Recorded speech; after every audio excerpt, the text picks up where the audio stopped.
Eastern. If the NFL season started today, Mason Rudolph would be the Steelers' QB1. He has the most experience of any QB on the roster, started 13 games as a Steeler. 8 of those were wins. The team drafted Will Howard in the 6th round this year in the draft. They have Skylar Thompson as QB3. Of course, we are still waiting on Aaron Rodgers news. Here's what Mason Rudolph had to say about that. Every team's adding quarterbacks every year. It's just a normal motor operation. Whoever they bring in, obviously, who it is will determine. I learned a long time ago who it is, and then the financial compensation will really tell you what's going to go down as far as the depth chart. So I get that, and I'm all I really can do is cliche and annoying as it sounds is just keep having a great spring and enjoying working with the receivers, learning the offense, making the most of every rep I can get, and that's what I did in 2023. That's what I've done my whole career, and you get opportunities, and then you just got to be ready to capitalize when they come.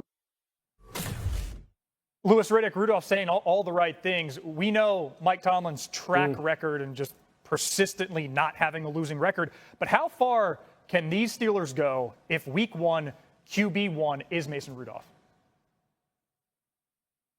Look, they're not going to be contenders for their division crown, and that's just a fact as far as I'm concerned. Like you're going to be in a division, man, that has Joe Burrow in it with all of his weapons back, and we'll see how the defense goes for Cincinnati. And then you're going to be in a division with Lamar Jackson, who arguably is quarterbacking the best roster in the NFL.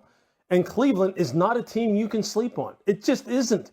I would take Cleveland's quarterback room right now, as presently comprised, 100 out of 100 times over Pittsburgh's quarterback room as presently comprised.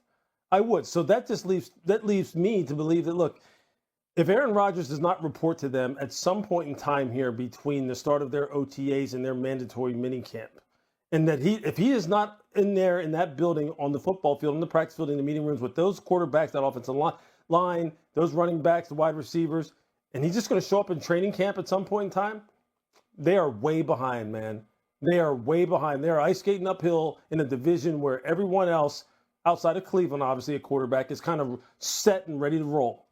In a conference overall that has nothing but standout quarterback play when you're talking about the AFC. And the last time I checked, the Steelers don't measure themselves, historically by just being competitive. They're trying to win the North, and they're trying to win the conference, and they're trying to win Super Bowls. That's how they judge success in Pittsburgh. Not being competitive, not being respectable, not, hey, can you win 8.5 games? Can you win 9.5 games? Can we just keep Mike Tomlin's streak of being a plus 500 football coach, alive? That's not how they judge success. And if they don't get Aaron Rodgers in there, it's going to be one of those years where every single game they're going to be holding on for dear life. Yeah, I completely agree with you, Lou. And if you don't get Aaron Rodgers in there, guys, think about this. Lives are going to change. I mean, if you just think about the mentality of Cam Hayward and Minkah Fitzpatrick, if I'm going to the first game of the season and I look out there and Mason Rudolph or Will Howard is my quarterback, why the hell am I out here wasting my time? If you're Cam Hayward going in the year, whatever it is, why are you out here giving everything you have for Will Howard or Mason Rudolph? No disrespect to either one of them, but we're not going anywhere with them at the quarterback position. So why am I out here in my umpteenth year in this league trying to win a championship when offensively and organizationally we're not? And so they have to know something about Aaron Rodgers.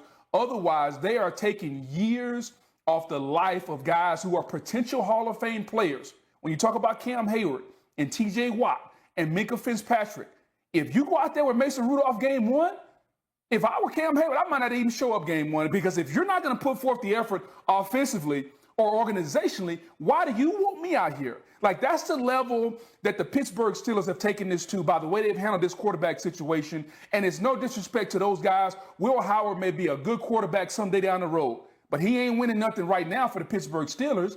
That's why they need Aaron Rodgers, and they better know something that we don't, Graz. So, yeah, Graz, I mean, everybody's looking at you. Any update on when we might get a decision from Rodgers? I do not know. There's only one person in the world that has that information. It is Aaron Rodgers. He will share it when he feels it's important to share it. I just think, Boog, if the Steelers know something about Aaron Rodgers, it's that he wasn't that much better last year than Mason Rudolph was. I just don't feel like that's going to make a huge difference in terms of how the Steelers play this year. I think the Steelers are approaching this offseason as there weren't a lot of great options at quarterback, so we'll take what we can get and lean into our strengths. And since Big Ben retired 2021, the Steelers have thrown the fewest touchdowns in the NFL. Hey, one more thing before we go. Congrats to the whole NFL Live crew. And we're kicking off with breaking news. The Tush Push lives.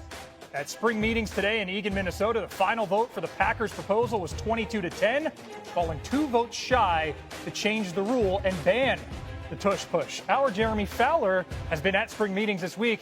Jeremy, back in your old Twin Cities stomping grounds, I see. How did this vote go down to keep the Tush Push alive today? Month-over-month support, but we fell short. Yeah, Phil, the Eagles put off a bit of an upset here. I talked to team sources who said they did not know what to expect when they entered the meeting this morning. After owner Jeffrey Lurie and former All-Pro center Jason Kelce spoke, they still didn't know where they stood or whether the vote of the Packers' proposal to eliminate pushing and pulling of players was going to pass. And so they were only hopeful. But I was told that Lurie gave an impassioned speech to the group. He basically stressed that, hey, to be so proficient at a play, only for it to be banned by the league would be really unfortunate. He and Kelce both stressed that there is no injury risk with this play. There's no data that supports that. And so I talked to Steelers president Art Rooney. He thought that might have swayed a few teams that were on the fence. Kelce and Lurie delivering that speech as they did. It came through as a very close vote, 22-10. So almost proposed for the Packers to get through, but it didn't quite work. So the Tush Push lives. Needed 24 to pass, and it's worth noting, as dominant as Philly was on this play, they only ran one push sneak in the Super Bowl, a luxury when you start with 34-0 lead. Jeremy, thanks so much. Thank you. Well, as for the Eagles' reaction, the Team X account put out this image with push on. They're lined up against the Packers here, who had the proposal on the table to ban the Tush Push. I'm sure that's a coincidence. Louis Riddick, Booker McFarland, Dan Graziano, all joining me now. Boog, this has been the hot rule change topic this offseason. What's your reaction to the news that the Tush Push survives? I'm extremely happy that it's still around. I was one of the ones that's been against it, guys. I think that if you look at the play, number one, everybody has the opportunity to do it in the National Football League. We've seen the Buffalo Bills try to do it, well, with some success with Josh Allen. But everyone could do this play if they want to. And I thought it would really be unfair to punish the Eagles because they have perfected this play based on their quarterback and his physical structure and how strong he is and based on how good their offensive line is. I get it. It's a quote-unquote dangerous play based on what may happen. But until I see some injury data of something that has happened, I'm going to be where I am now, which is in favor of the Tush Push moving on. Because essentially what this is a quarterback sneak. And there's no effort and there's no momentum whatsoever to ban the quarterback sneak. Now, I do think where there's a little bit of gray area is when it gets into pushing ball carriers when they're 10, 15 yards down the field. I think that's something that the referees have to control with how early they blow